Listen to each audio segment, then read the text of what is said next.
안녕하세요. 켈리의 작은 도서관에 오신 것을 환영합니다.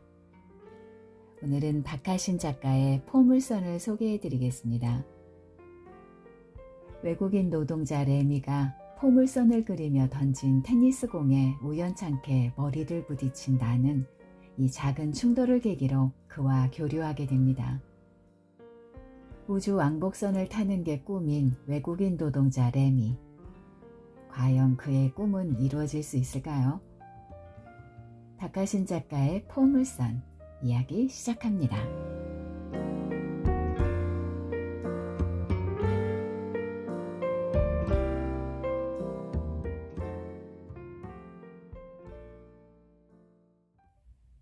작은 주먹만한 형광색 테니스 공이 긴 포물선을 그리며 날아와 머리에 부딪혔다. 지난 가을의 일이다. 점심을 먹고 소화시킬 겸 나긋나긋 산책로를 걷던 중이었는데 느닷없이 무엇인가 날아와 뒤통수를 때린 것이다.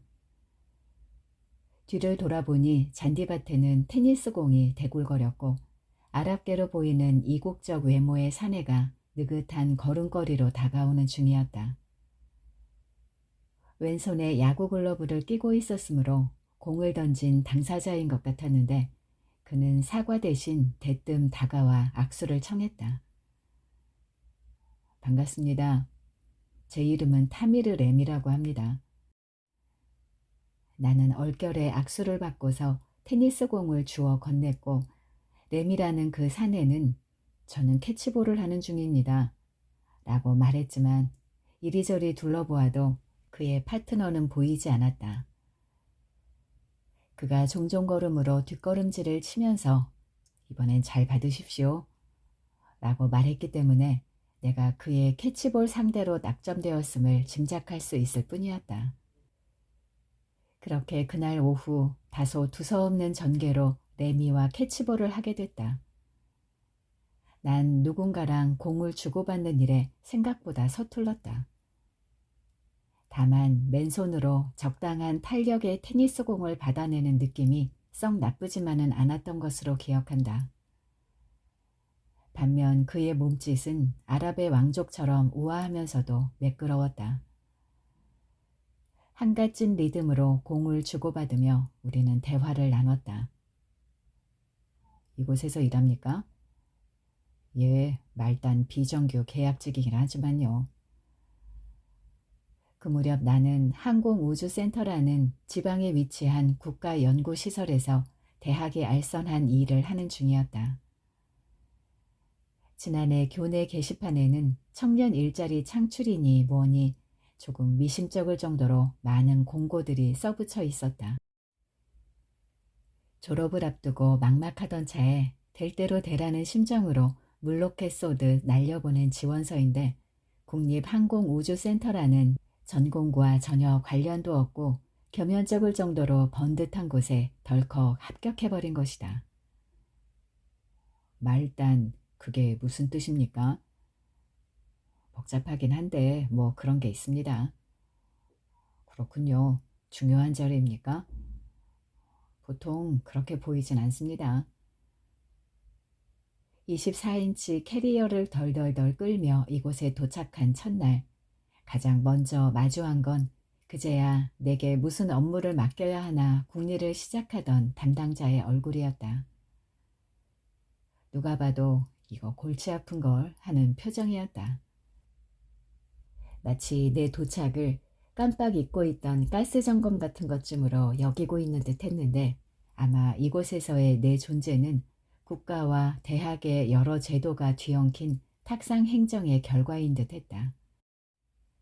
난 보충 설명을 요구하는 레미에게 똑똑한 이들이 모인 곳에서도 바보 같은 일은 가끔 벌어지기 마련이라고 얼버무렸고 그는 무슨 맥락인지 잘 이해가 되지 않는다는 듯 날 물끄러미 쳐다보았다. 1년씩이나 이곳에서 무얼 해야 하는 건지 파악되지 않기로서는 나도 충분히 마찬가지여서 공감할 수 있는 반응이었다. 그날 주어진 일과는 사서함 정리와 퇴근 전 사무실 불국이었다. 당신은 수수께끼 같은 사람이군요. 레미가 공을 던지며 말했다. 그의 눈에는 그렇게 보일 수도 있겠다는 생각을 했고 동시에 내가 그에게 하고 싶은 말이기도 했다. 이번엔 내가 공을 되던졌다. 당신만 할까요? 왜 다짜고짜 저랑 캐치볼을 하는 겁니까? 그는 여유롭게 공을 받아내더니 날 지그시 바라보았다. 제 포물선이 당신에게 닿았기 때문입니다. 목이 마르지 않느냐며 근처 호프집으로 이끈 건 램이었다. 주문한 500cc 생맥주 2잔이 나왔을 때 그는 눈을 반짝반짝 빛내며 이렇게 말했다. 목표를 정밀히 조준하여 맞추는 능력은 오직 인간만이 갖고 있다는 사실을 아십니까? 뙤약한 가을 땡볕에서 캐치볼을 하고 온 참이라 무척이나 목이 탔었지만 레미는 건배도 있고 말을 이었다. 생물 진화학의 거목이자 다윈의 후계자라는 닐 로치에 따르면 투척 능력과 집적 능력은 비례적으로 유의미한 상관관계를 보인다는 요지의 내용이었다. 영장류의 어깨 진화에 대한 심도 있는 연구를 통해 밝혀진 사실이라고 했다. 그리고 투척이란 바로 포물선을 그리는 행위지요. 도통 무슨 말을 하려는 건지 짐작할 수 없었지만 그의 눈빛이 터무니없이 진지했던 탓에 어디 한번 드러나 보자는 심정이었다. 무언가를 겨누고 던졌을 때 물체의 궤적은 포물선을 그리지요. 일정한 경사와 곡률로 올라갔다 내려가는 완만한 곡선은 오직 인간만이 그려낼 수 있는 아름다운 선형입니다. 그리고 저는 그 포물선이야말로 모든 인간 행위에 비밀이 담겨 있다고 믿습니다. 레미는 담아뒀던 오랜 생각인 듯 유창하게 말을 쏟아냈다. 그가 오직 인간만이라는 구절을 짐짓 눌러 말하던 대목에선 코끼리가 코로 물을 내뿜을 때 그려지는 물줄기나 거기에 비치는 무지개의 포물선 같은 장면이 떠오르기도 했는데 레미는 쓸데없는 상상력을 싹둑 자르겠다는 듯 검지로 자기 가슴을 쿡 찍었다. 그러더니 천천히 허공에 반원을 그리며 맞은편에 나를 가리켰다. 가령 오늘 제가 던진 테니스 공이 포물선을 그리며 당신에게 가 닿은 것은 단순한 사건이 아니라 사람과 사람 사이에서만 일어날 수 있는 인간적이고 아름다운 무엇, 그러니까 인연이라는 것입니다. 그러고선 그는 안주로 나온 소시지를 기품있게 잘라내어 포크로 쿡 찔렀다. 자신의 말에 스스로 감복한 것처럼 보였고 내심 동조마저 바라는 눈치였다. 나는 눈을 끔뻑였다. 그러니까 그가 생각하는 인간의 정의란 포물선을 그리는 동물, 즉 호모 파라볼라쯤 되는 듯했다. 나는 어쩐지 엮여서 영 골치 아플 사람과 너무 오래 함께하고 있다는 생각을 했다. 하지만 동시에 이 인간이 과연 무슨 일을 하는 작자인지 궁금해진 것도 사실이다. 나는 레미에게 항공우주센터에서 일하는지 물었다. 맞습니다. 오랜 꿈이었죠. 나는 고개를 끄덕였다. 센터 내부에는 천체나 물리, 우주공학 따위의 정통한 외국 출신 전문가들이 즐비했는데 마침 레미를 보니 그들 중 몇 명이 굉장한 별종이라던 이야기가 생각났다. 별과 별 사이를 오가는 연구에 너무 심취한 나머지 일상적이고 중요한 무언가가 삐끗 어긋나 버린 그런 사람들 말이다. 저는 시설의 전반적 환경을 점검하고 관리 감독합니다. 그런데 그의 설명은 뜻밖이었다. 레미가 말한 시설의 전반적인 환경 관리란 대개 형광등을 갈거나 에어컨 필터를 청소하는 일, 혹은 정원의 잔디를 깎고 관목들의 가지를 치는 일이었다. 그는 한마디로 이곳에 고용된 잡부였던 것이다. 그는 의기양양한 채로 말했다. 아마 여기 제가 없어서는 안 될 겁니다. 그는 그렇게 말하곤 아차 말실수를 한 것처럼 별로 중요하지 않은 사람인 나를 애석하게 바라보았고 나는 다시 한번 혼란스러워졌다. 당신은 수수께끼 같은 사람이군요. 이번엔 내가 말했고 그는 잔을 내밀어 건배했다. 나는 레미와 함께 오후 근무를 내팽개치고 쭉 농땡이를 피웠다. 그것이 레미는 도의적 책임을 느끼는 것 같았지만 나는 어차피 내가 자리를 비우고 어디 가서 무얼 하건 아무도 신경 쓰지 않는다는 사실을 알고 있었기 때문에 불안하지 않았다. 그런 것보다 신경 쓰였던 점은 어쩐지 이 호기 넘치는 사내와 내가 잠옷 친해져 버릴 것 같다는 으스스한 예감 때문이었다. 나는 이 남자를 또 볼 것 같다. 대체로 나의 그런 예감은 잘 맞는 편이다. 우리는 그날 우주 왕복선의 연료 탱크를 채우듯 맥주를 꿀꺽꿀꺽 마셔댔고 그걸 계기로 점심시간마다 할 일 없이 캐치볼을 함께 하는 사이가 됐다. 이곳 근무자들은 대체로 그들이 다루는 첨단 기계만큼이나 예민하게 굴곤 해서 나는 우주선의 격실 구조처럼 그들과 벽을 두고서 이격된 생활을 했다. 그런데 레미만은 예외였다. 그는 지겨울 정도로 성실한 태도로 나를 찾아와 야구 글러브와 테니스 공을 건넸다. 매일같이 캐치볼을 하는 게 지겹지 않느냐 묻자 그는 매일 같은 캐치볼이 아니라고 엄격하게 선을 그었다. 한치의 오차도 없이 반복되는 포물선은 존재할 수 없다는 것이었다. 이 상황을 전화로 여자친구에게 말해주니 그녀는 타지에서 친구가 생겨서 다행이라고 말하면서도 뉘앙스로는 썩 탐탁지 않은 기색을 보였다. 세은은 대학 졸업 이후 공시를 준비하고 있는 2년차 공시생이었다. 굉장히 현실적인 사람이었고 그 점 때문에 가끔 쌀쌀맞게 느껴지다가도 안도감을 주는 사람이었다. 이상한 사람은 아니야? 세은이 물었고 나쁜 사람은 아니야. 나는 답했다. 한 달 전쯤부터 그녀는 아무래도 내가 굳이 멀리까지 가서 허송세월을 하고 있다고 여기는 눈치였다. 나는 화제를 돌려 내가 어떻게 국가시설 에너지 절감에 일조하고 있는지 장황히 늘어놓았다. 하지만 내 주요 업무가 사무실 소등임이 금세 들통나는 바람에 별 소득은 없었다. 레미가 이상한 사람이냐고 묻는다면 솔직히 아니라고 확답은 못하겠다.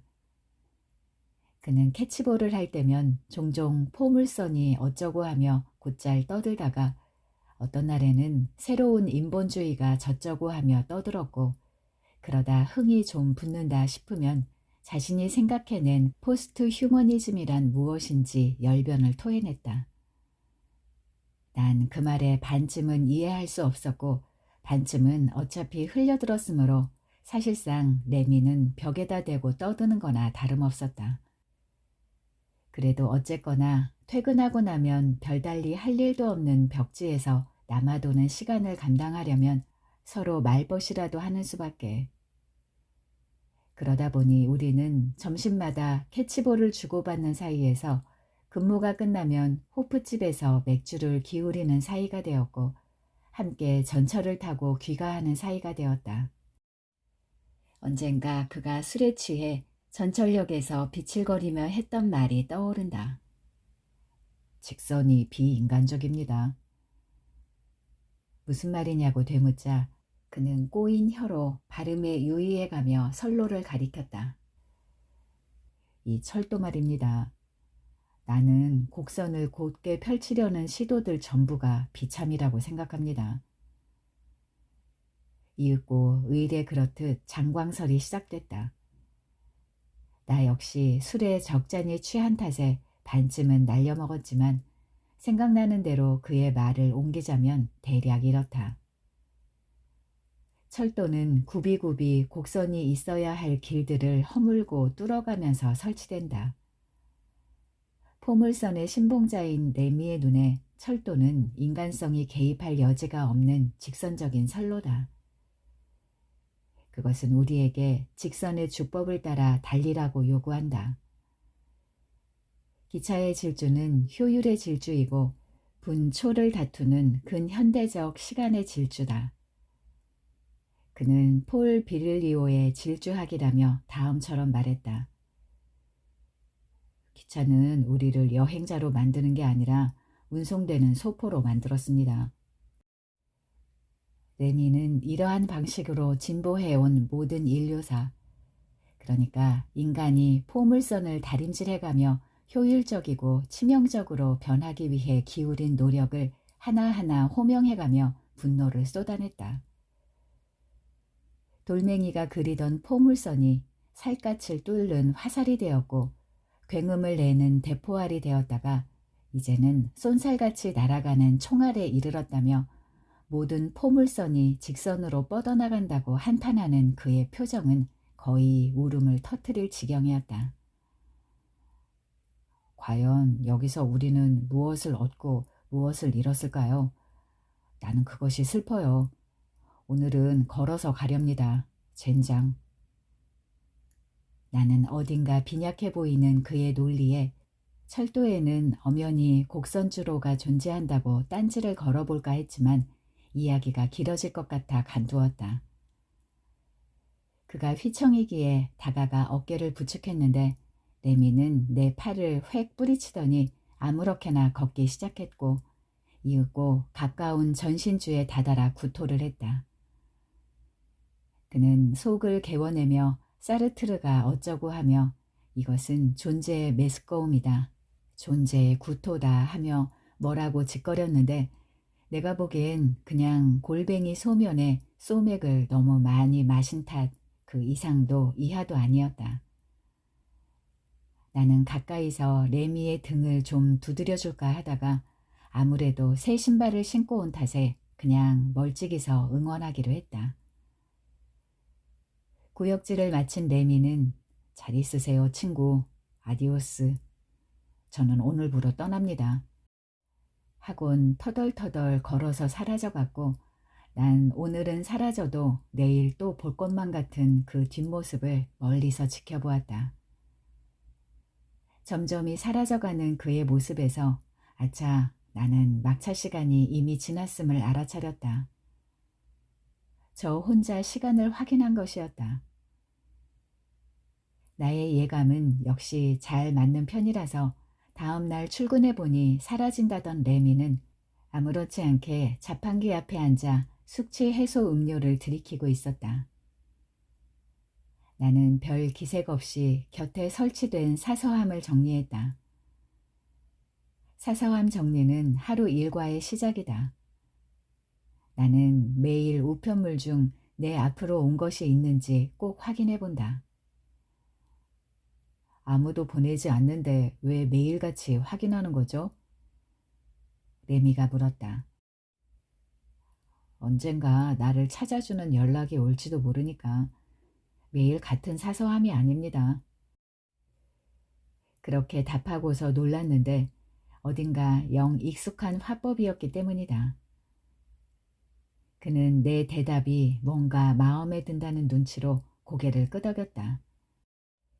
그럴 때마다 머리가 어찔어찔 흔들리는 것이 술이 덜 깬 듯 보였다. 점심시간이 되자 우리는 늘 그렇듯 바깥에서 캐치볼을 시작했다. 내가 던진 공이 레미의 글러브 바깥으로 벗어났다. 레미가 잘 좀 던지라고 말했고 나는 잘 좀 받으라고 말했다. 공을 쫓는 레미에게 물었다. 포물선에 집착하게 된 계기가 뭡니까? 자신의 과거 얘기는 좀처럼 꺼내지 않는 레미였지만 그날따라 무슨 바람이 분 것인지 입을 열었다. 아니면 술에 덜 깬 것이거나. 제가 아직 고향 땅에 있던 어린 시절입니다. 까마득한 옛날 레미는 지중해를 면한 중동의 고향 땅에서 아버지의 손을 잡고 시외에 있는 야구장에 갔다. 그가 기억하는 모든 것이 평화로운 시절이었다. 아버지는 그에게 거리에서 베르베르인이 만들어주는 샌드위치와 살구즙이 들어간 음료를 사주었고, 레미는 양 볼을 우물거리며 그날 생전 처음으로 야구 경기란 걸 보았다. 레미의 고국에서 벌어지던 야구 경기는 타국의 프로야구에 비교하자면 궁색한 것이었다. 허름한 구장엔 모래가 날리고 박자를 쪼개는 단체 응원도 없고 선수단과 관중들 형편도 좋지 않았다. 레미와 그의 아버지가 응원하는 구단의 전업 야구 선수는 단 2명뿐이었다. 하지만 그곳에도 타국에서 볼 수 없는 것이 하나쯤은 있었다. 그건 모국이 간직한 날씨였다. 고개를 들면 언제나 쾌청한 하늘로 햇살을 머금은 지중해에 바람이 불어왔다. 봄바람을 맞는 민들레 같은 심정이라고 할까요? 아주 작은 일에도 와락 웃음이 터지는 그런 날이었습니다. 관중석 뒤편에 풀숲에서 흘러나오던 처음 듣는 새소리가 기억난다고 했다. 그리고 새소리에 귀를 기울이고 있을 때 깡 하고 청명한 소리가 들린 것이다. 고개를 들자 타자가 때린 파울볼이 허공에 긴 포물선을 그리며 이상하게도 천천히 보이는 속도로 하늘을 가르고 있었다. 어린 레미의 눈에 그건 어쩐지 영영 계속될 것만 같은 한 장면처럼 비쳤다. 빗맞은 공이 글러브도 담장도 사람들의 기대도 벗어난 채 유유자적 자기만의 궤도로 아주 멀리 달아나고 있었다. 와, 득점에 아무 관련이 없는 그 공에 어린 레미는 저도 모르게 탄성을 질렀고 아버지는 웃음을 터뜨리며 레미의 머리를 헝클었다. 저건 파울볼이란다. 레미는 다음날 혼자 담장 너머 풀숲을 샅샅이 뒤졌지만 끝내 그 공을 찾을 수 없었다.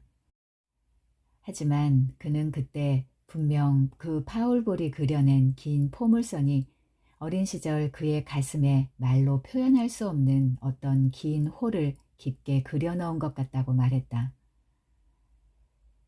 지중해의 바람과 살구즙의 달콤함 같은 것이요. 본업은 목수고 야구는 부업인 4번 타자의 스윙과 머리를 헝클이는 아버지의 손길, 그 모든 게. 레미는 무언가를 곰곰 생각하듯 입을 다물었다. 터무니없이 아련한 표정이었다. 나는 레미가 말한 그날의 과거가 제법 기분 좋은 한 장면이라고 생각했다. 그의 캐릭터로 미루어 보아 몽땅 거짓말일지도 모르지만 그래도 아무렴. 어쨌거나 그 공은 아직 내 마음속에서 떨어진 적이 없습니다. 우리는 숙취 때문에 머리가 먹먹해서 캐치볼을 접고 볕이 잘 드는 벤치에 앉기로 했다. 하늘은 맑았고 구름은 아주 천천히 흘렀다. 한가로운 항공우주센터의 전경으로 새들이 작게 지저귀고 있었다. 어쩌면 오래도록 이대로만 지낼 수 있다면 좋겠다고 생각했다. 레미는 길게 떠들기 시작했다. 오늘 신간을 읽다 새로 알게 된 사실인데요. 나는 볕이 좋아 길게 하품했다. 그리고 불현듯 핑 슬퍼졌다. 왠지는 모르겠다. 레미의 꿈 이야기에 집중하지 못했던 이유가 있다. 나직한 햇볕 때문만은 아니다. 그건 당시 안고 있던 고민거리 때문이다. 알아본 바에 따르면 내년까지 계약을 연장하기 위해선 대하기가 영 껄끄럽던 인사부 과장의 승인이 필요했다. 암만 궁리해봐도 무리였다. 그는 언제나 나를 찾을 때면 이름을 한 글자씩 다르게 부르며 심리적 거리감을 드러내곤 했다. 하기야 에너지를 절약한다고 사무실 불이나 끄고 다니는 신세에 계약 연장을 바라는 것 자체가 욕심은 아닐지.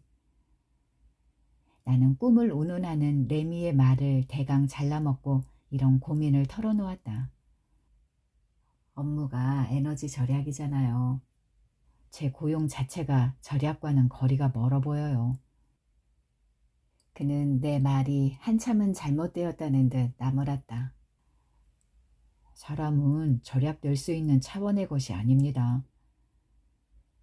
레미다운 대답이었지만 그 말은 위안이 되었다기보다는 속 편한 소리로 들릴 뿐이었다.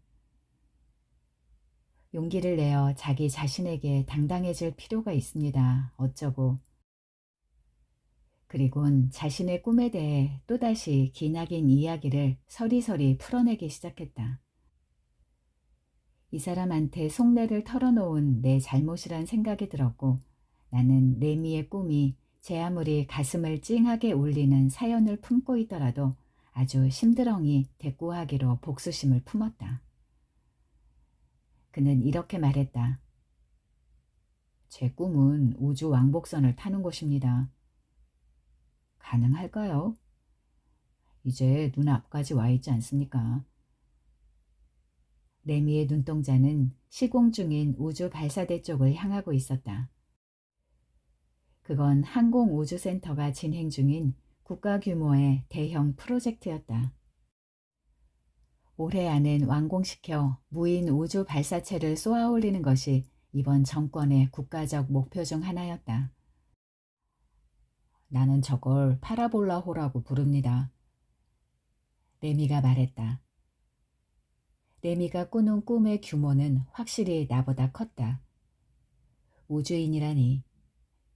그건 계약 연장이나 공무원 시험 준비보다 뭐랄까 우주적인 문제였다. 학위와 높은 어학 점수, 신금을 울리는 자기소개서, 재기 넘치는 면접 등으로 붙을 수 있는 문제가 아니니까. 게다가 레미는 외국인 노동자가 아닌가. 인간은 목표를 향해 포물선을 그리는 존재라던 레미의 말을 따르자면 그가 그리려는 포물선은 목표한 바에 닿지 못하고 추락할 것이 빤했다. 코앞에서 우주선을 볼 수 있는 이 자리에 오기까지 얼마나 노력했는지 가늠할 수도 없을 겁니다. 내 마음을 읽었다는 듯 그가 말했다. 아무렴 노력이야 했을 것이다. 머나먼 타국에서 건너와 유창하게 한글을 섭렵하고 해괴한 철학 잡설들을 탐닉하고 굳은 일을 마다하지 않으며 이곳에서 비정규직으로 버텨왔으니까. 그러나 국적과 인종의 벽을 넘어선 관료적 승인과 초인적 엘리트 우주인 교육, 또 당일 아침 전 국민의 두 손 모은 염원 같은 건 노력의 문제를 아득히 상회하는 게 아닌가. 그러나 레미는 초연해 보였다. 심지어 그의 눈빛은 황당하게도 아주 원대해 보였다. 친구, 처음부터 선택받은 사람이란 없습니다. 용기를 내서 큰 꿈을 품으세요. 레미와 내가 각자의 꿈에 대해 무엇라고 속닥대건 말건 항공우주센터의 발사 계획은 착착 진행되어 갔다. 국가 프로젝트 차원으로 국내외 온갖 석학들과 정상급 엔지니어들이 모여 머리를 맞대었고 수많은 중장비들이 하루가 멀다 하고 시설을 오갔다. 매스컴에선 이번 발사 성공이 갖게 될 의의에 대해 열과 성을 다해 보도했다. 그걸 보고 있노라면 마치 우주개발의 꿈이 목전 앞까지 다가온 것처럼 느껴졌다. 가림막을 걷어낸 우주 발사대를 지나칠 땐 내 가슴도 덩달아 두근거리곤 했다. 과학자들은 로켓이 최신식 과학 위성을 탑재했으며 외피에 부착된 센서들은 끝말잇기에서 사용한다면 곧잘 이길 법한 온갖 방사성 우주 원소들을 측정한다고 했다. 나야 잘은 모르겠지만 그것 말고도 로켓을 쏘아올리는 목적이야 이것저것 많다고 했다. 난 연구자들의 달뜬 설명에 고개를 끄덕였다. 이해하진 못했어도 공감할 수는 있었다.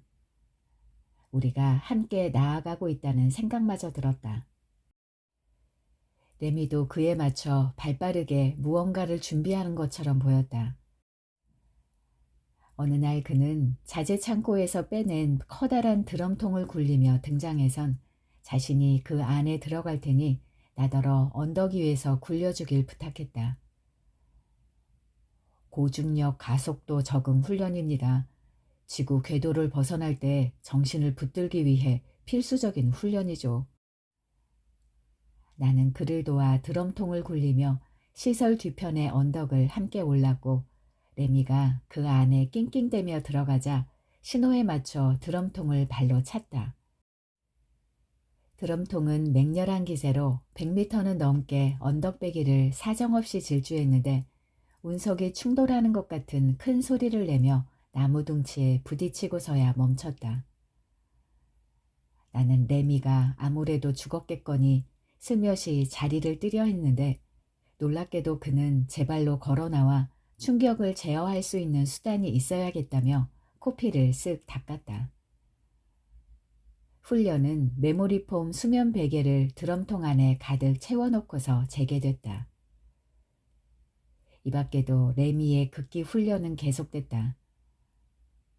어느 월요일에는 눈이 새빨개진 채로 등장해 주말 내내 큐브릭스의 2001 스페이스 오디세이나 알폰소 쿠아론의 그래비티를 반복 재생으로 틀어놓고 50시간 넘도록 잠을 자지 않고 버텼다고 말하기도 했으며 그는 이것을 우주 환경에 대한 모의 체험이라고 말했다. 약수터에 마련된 물구나무형 스트레칭 기구, 이른바 거꾸리에 매달려 12시간이 넘게 경사도를 왔다 갔다 조절해가며 동네 어르신들의 눈총을 받기도 했다. 그는 이것을 무중력 적응 훈련이라고 말했다. 난 분위기에 약한 편이라 어쩌다 보니 훈련을 곁에서 지원하고 있었는데 세은에게 이런 사실을 전화로 말하자 그녀는 질색팔색을 했다. 대체 왜 그러고 있는 거야? 그 사람 평생 꿈이래. 꿈 깨. 정신 차리고 네 앞가림 해야지. 타당한 지적이었지만 그 말에 툭 자격지심이 붉어졌다. 나는 이곳에서의 평판이나 역할에 대해 불어 과장했다. 스스로 당당하며 계획을 차근차근 이행 중이라 괜찮을 것이라고. 그녀는 이런 내 호언장담이 우주 왕복선을 타겠다는 외국인 노동자의 말만큼이나 허황된 소리로 들리는 모양이었다. 꿈깨라는 말이 관제탑의 위험 신호처럼 다시 한번 떨어졌고 나는 화제를 돌려 우주항공센터의 우주 왕복선 계획에 대해 횡설수설 떠들었다. 이곳은 모두 열기로 가득 차 있으며 기분 좋은 에너지와 긴장이 넘실댄다고. 그러나 세우는 말했다. 그게 대체 너랑 무슨 상관인데? 날카로운 지적을 이리저리 잘 피해 다녔던 나였지만 그 물음에는 미처 회피하지 못하고 쿵 들이받쳤다. 나는 얼얼한 충격을 안고서 그러게 중얼거렸다.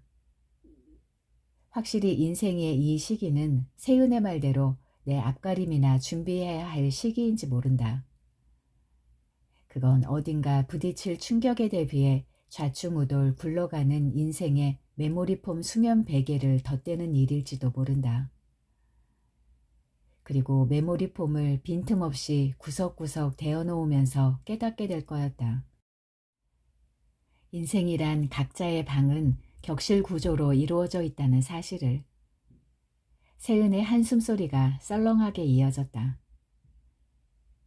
일정 부분 예상하고 있었지만 세은에게 이별 통보를 받게 된 것은 그리 머지않은 시점이었다. 어떻게든 달려드는 이별을 유예하기 위해 나는 그녀로부터 빙글빙글 말을 돌리며 안간힘을 썼지만 세은은 과연 훌륭한 예비 국가 관료답게 핵심부터 탁 치고 들어왔다. 우리한테 미래는 없어. 헤어져. 그 말을 끝으로 그녀는 우리가 함께 그리던 공전 궤도 바깥으로 이탈했다. 우리 사이에 영원할 줄 알았던 중력 같은 것이 서서히 희미해진 것일까? 인력을 상실한 나의 몸이 5cm쯤 붕 떠올랐다. 대답도 듣질 않다니. 똑 부러져서 어디든 발령만 받는다면 일 처리 하나는 야무질 텐데. 난 그녀의 행복을 기원했다. 악재는 겹쳐서 온다고 했던가. 이것도 실은 이미 예상하고 있었지만 몇 달 뒤 계약 연장은 불발되었다. 나는 적게 먹고 적게 싸는 얌전한 고양이처럼 최대한 내가 마주치는 모든 이들에게 무해하기 위해 노력했지만 별 수 없었다. 매일 아침 오늘은 나한테 또 무얼 시켜야 할지 고민하는 일이 이미 많은 이들의 업무 부담으로 작용하고 있었기 때문이다. 나는 남은 계약 기간만 채우고 서울에 돌아가기로 했다. 무해한 것만으론 부족한 것이 세상살이다. 그래서 그날은 조금 신경질적으로 강속구를 던졌던 것 같다. 레미와의 캐치볼 말이다. 이즘 레미는 코앞까지 다가온 우주 발사체 발사 일정 때문에 눈코 뜰 새 없이 바쁜 듯 했다. 발사대가 완공되고 로켓에 대한 준비도 막바지에 이르렀을 무렵이다. 그래도 레미는 딴의 친구라고 날 위로하려는 시도를 제법 시도했다. 서서히 상승했다가 내려오는 감정의 포물선이 바로 사랑이지요. 어째선지 부하가 났다. 당신이 사랑에 대해 뭘 압니까? 나는 그가 무엇라고 대꾸하기 전에, 그러니까 어선의 물탱크에서 밀항하며 꽃피웠던 말레이 인과의 10박 11일간의 짧지만 강렬했던 사랑 이야기를 시작하기 전에 계속해서 날선 말을 쏘아붙였다. 이 마당에 그놈의 징그러운 포물선 이야기가 또다시 나오다니. 큰 꿈을 품으라고 했지요.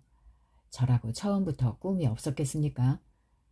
그럼 툭 터놓고 묻겠습니다. 당신은 정말로 우주 왕복선에 탑승할 수 있을 거라고 믿는 겁니까? 레미는 당황한 듯 보였다. 난 계속해서 툴툴거렸다. 기왕 말 나온 김에 계속하겠습니다. 당신이 말하는 포물선이란 것이 대체 뭡니까? 인간만이 간직한 무언가요? 치사하고 철진한 농담 같은 소리. 그러니까 제 말은. 거기까지 말하고 숨을 골랐다. 그쯤에서 그만두고 잠깐 예민했다고 사과하며 손을 내저을 수도 있었다. 하지만 내심 참아왔던 그 말을 해야만 할 것 같았다. 레미를 처음 봤을 때부터 모른 채 하고 외면했던 오랜 대답을. 우리가 고작 조그만 존재라는 걸 받아들여야죠. 작고 낡은 테니스 공이 발치를 대구르르 굴렀다. 그 말이 끝나는 순간 날카롭게 허를 찔렀다는 생각보단 실망감이 느껴졌다. 그건 분명 나를 향한 것이었다. 레미는 한동안 말없이 무언가 곰곰 생각하는 듯 했다. 조금 불편할 정도로 긴 침묵이 있었고 어째선지 나는 그가 무슨 말이라도 대꾸해 주길 바랐던 것 같다. 늘 그렇듯 아리송한 대답을 남기며 나의 버려진 말을 뭉쳐주기를. 하지만 그는 자리를 박차고 걷기 시작했다. 나는 레미의 가는 뒷모습을 바라보았다. 이번에는 그 모습에서 어떤 예감도 들지 않았다. 그날 이후 레미는 눈에 띄지 않았다. 점심시간이면 벤치에 가서 기다렸지만 오지 않았다. 연락해볼까 했지만 문득 그의 연락처조차 알지 못한다는 사실을 깨달았다. 언젠가 말했는데 내가 흘려들은 것일지도 모른다. 지금껏 레미가 벽에다 대고 떠든 셈이었던 건 내가 그 벽을 계속해서 세워두었기 때문일지도 모른다. 그는 어디로 간 걸까? 기별도 없이 일을 관두고 고국으로 돌아간 걸까? 그 사이 우주 발사체 발사는 점점 코앞까지 다가오고 있었다. 온갖 매체와 언론은 항공우주센터로 스포트라이트를 비췄다. 전 국민의 관심이 쏟아졌다. 발사가 하루 앞으로 다가온 날이었다.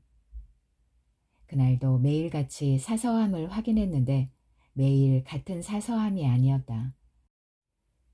처음으로 내 이름 앞에 손편지 한 통이 도착해 있던 것이다.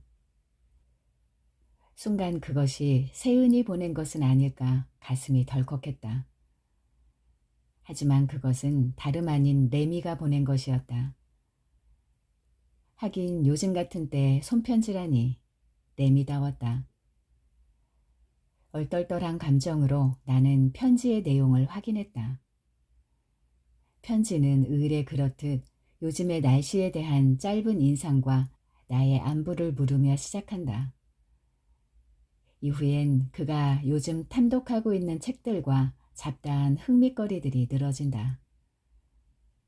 눈길이 멈춘 곳은 편지의 중반에서였다. 거기엔 가타부타 잘 말하지 않던 그의 과거가 등장했다.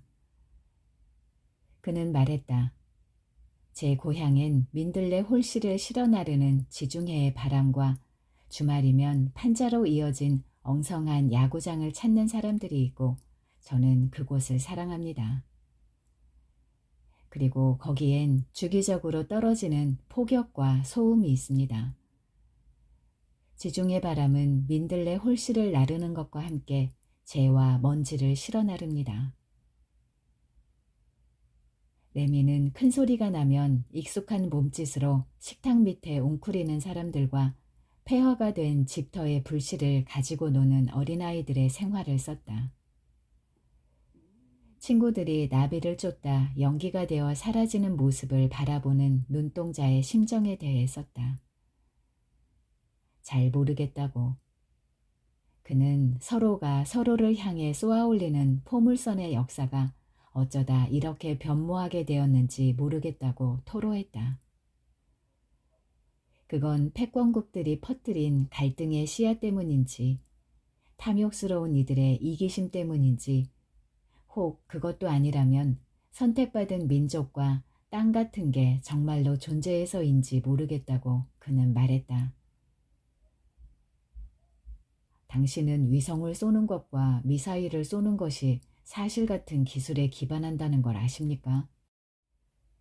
제가 본 대부분의 포물선은 이처럼 파괴적이거나 닿지 못하고 소멸하고 마는 것들입니다. 당신은 우리가 고작 작은 존재란 걸 받아들이라고 말했습니다. 나도 이제는 잘 모르겠습니다. 사실 그게 맞을지도 모르지요. 우리가 서로에게 소중한 무언가를 기대할지언정 실은 모두 재와 먼지처럼 작은 존재들이라는 진실이요. 다만 누군가는 그 사실을 그러하느며 어쩌면 우리가 갖고 있을지 모르는 좀 더 둥그런 면모를 볼지도 모르겠습니다. 파울볼에 실려와 품 안에 안긴 마음 같은 것을요. 그런 마음씀의 기로야말로 자유란 거겠죠. 어쩌면 불어오는 바람 속에서 재와 먼지, 민들레 홀씨를 가름하는 것보다 중요한 것은 바람 그 자체일지도 모르겠습니다. 저는 제가 믿는 것을 믿기로 한 것뿐입니다. 나는 중동과 서아시아로부터 이곳 대한민국까지 대양과 대륙을 건너오는 레미의 길고도 먼 여정을 상상했다. 그 과정들은 지금까지 언뜻 드러났던 레미의 과거들과 악귀가 맞아 떨어지는 것 같기도 혹은 아닌 것 같기도 했다. 진이는 알 수 없었지만 어째선가 코끝을 찡긋거렸을 때 편지지에서 잠깐이나마 지중해에 산산한 바람 냄새 같은 것이 느껴졌던 것도 같다. 저는 상상할 수 있는 가장 큰 둘레의 포물선을 그리려고 합니다. 어떤 포물선은 그 끝에서 반환점을 돌아 되돌아온다고 믿습니다. 한 점에서 시작되어 멈추지 않고 계속되는 곡률의 포물선을 상상해 보세요. 언젠가 시작과 끝은 이어질 수도 있겠지요. 레미는 포물선의 선형을 이리저리 잇고 비틀고 이어가며 자신이 바라마지 않는 한 가지의 형태로 그려보려는 것 같았다. 반원의 어느 부분은 움푹 들어갈 테고 그러다 다시 솟아오르기도 할 것입니다.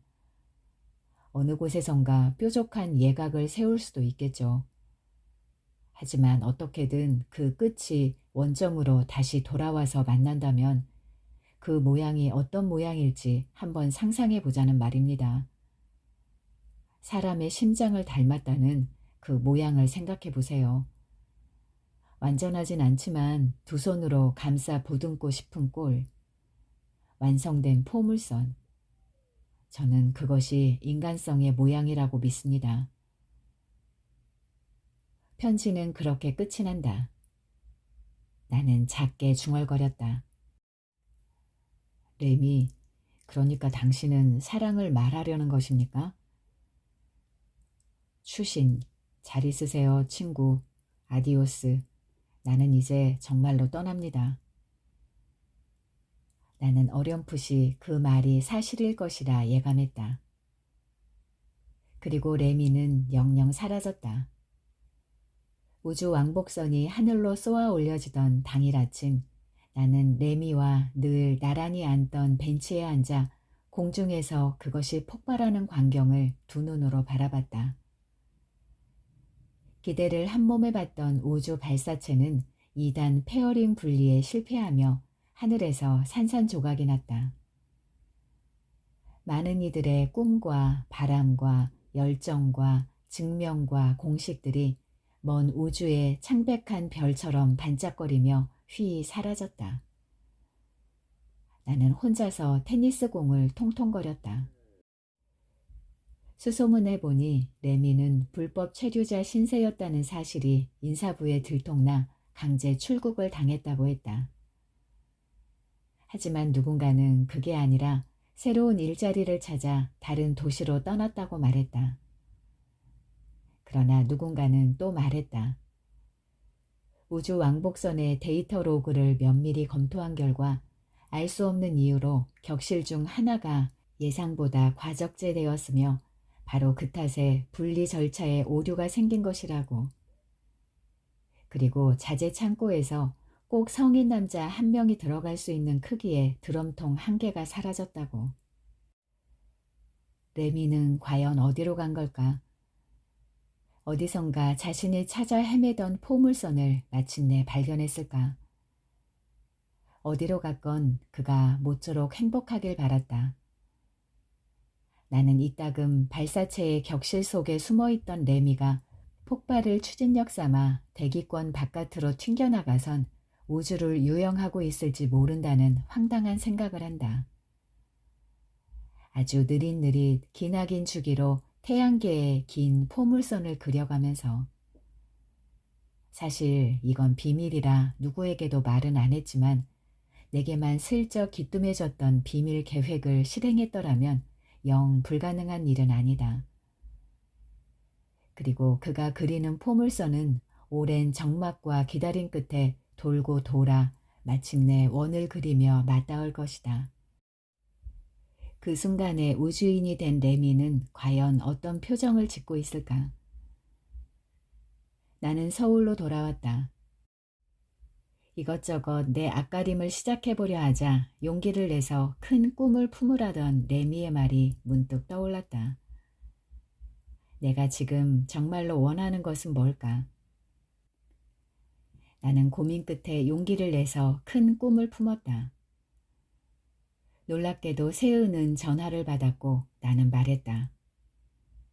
사랑의 포물선에는 고저가 있지만 그것은 큰 원을 그리며 다시 돌아오는 것일지도 모른다고. 핸드폰 전파를 타고 위성을 향해 내 목소리가 높이 쏘아 올려졌고 우주인과 관제탑이 교신하듯 긴 침묵이 이어졌다. 그녀는 잠잠히 내 말을 듣더니 생각해보고 다시 연락을 주겠다고 했다. 과연 어떻게 될 것인지 이번에는 아무런 예감이 들지 않는다. 하지만 그래서 떨리는 것도 사실이다. 만약 다시 연락이 온다면 우린 좀 더 잘해볼 수 있을 텐데. 꿈에서는 드럼통을 탄 레미가 혜성처럼 긴 포물선을 타고 날아와 지상을 충격했다. 꼭 언젠가 그것이 나무 둥치에 부딪히던 소리와 비슷했는데 움푹 파인 크레이터 속에서 놀랍게도 그는 코피를 쓱 닦으며 일어선다. 그것도 정열적으로 사랑하던 말레이인의 손을 꼭 잡고서. 혜성 충돌이라니. 꿈 깨라고? 글쎄, 재난 영화들 탓인지 많이들 착각하지만 인류는 단 한 차례도 운석 충돌 예측에 성공해 본 적이 없다. 결국 아무렴 이 글은 모두가 꿈꾸던 어떤 일도 벌어지지 않은 채 레미에 대한 안부로 맺어진다. 타미르 레미, 항공우주센터의 불법 체류자 잡부, 철진한 휴머니즘의 수호자, 구제불능으로 닿을 수 없는 포물선을 그리려던 호모 파라볼라. 하지만 나는 어쩐지 그에 대해서 떠올릴 때면 그와 보낸 과거 대신 어쩌면 당도할지도 모르는 작은 미래에 대해 생각해보게 된다. 어렴풋한 바람을 담아 던지면 언젠가 태양과 대륙을 돌고 돌아 뒤통수에 닿을지 모르는 테니스공 같이 작고 둥근 미래를. 그럼 이만 아디오스 레미. 긴 주기를 품은 혜성처럼 그는 다시 돌아올지도 모른다.